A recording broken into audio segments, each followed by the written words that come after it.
Un juge fédéral exige des explications de l'administration Trump sur l'expulsion de Vénézuéliens des États-Unis. Une confrontation juridique majeure se dessine entre le pouvoir judiciaire américain et l'administration Trump après l'expulsion controversée de plusieurs centaines de Vénézuéliens.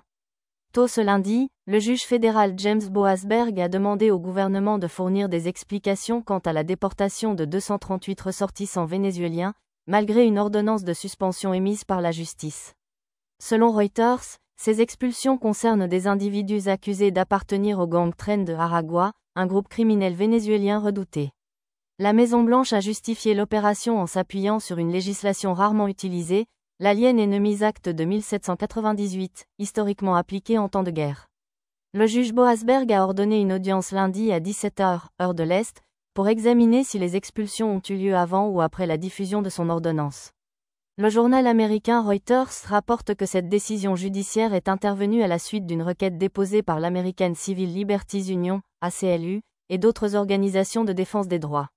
Dans un document judiciaire, le ministère de la Justice a reconnu que l'ordre du juge est apparu sur le système en ligne des tribunaux à 19h26 samedi soir. En réponse, El Salvador, pays où les expulsés ont été envoyés, a diffusé des images montrant leur débarquement. Oups, trop tard, a ironiquement commenté le président salvadorien Nayib Bukele sur X, anciennement Twitter, selon Reuters.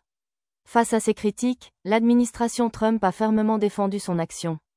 Dimanche, la porte-parole de la Maison-Blanche, Caroline Leavitt, a nié toute violation de l'ordonnance du juge et a remis en question l'autorité judiciaire dans cette affaire. Un juge unique dans une seule ville ne peut pas diriger les mouvements d'un avion rempli d'étrangers terroristes qui ont été physiquement expulsés du sol américain, a-t-elle déclaré, selon Reuters. L'administration américaine maintient que ces individus représentent une menace sécuritaire et que leur expulsion relève d'une décision exécutive souveraine.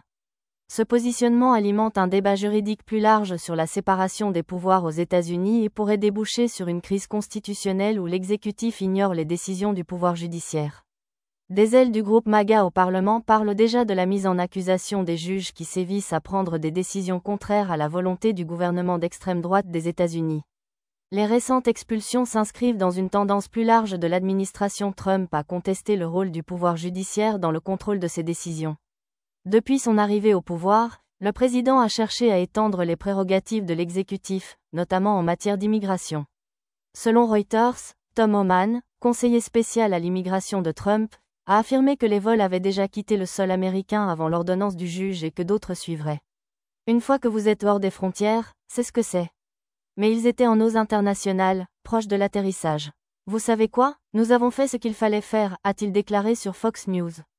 Lorsqu'on lui a demandé si ces expulsions allaient continuer, Homan a été catégorique, un autre vol chaque jour. Nous ne nous arrêterons pas. Peu importe ce que pensent les juges. Ce bras de fer judiciaire met en lumière les tensions croissantes entre l'administration Trump et les tribunaux fédéraux. Dans plusieurs affaires, des organisations de défense des droits ont accusé le gouvernement de ne pas respecter les décisions judiciaires.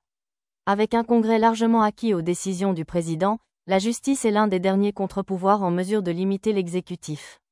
L'issue de cette bataille pourrait donc avoir des implications profondes sur la séparation des pouvoirs aux États-Unis et sur la manière dont le gouvernement applique les lois sur l'immigration.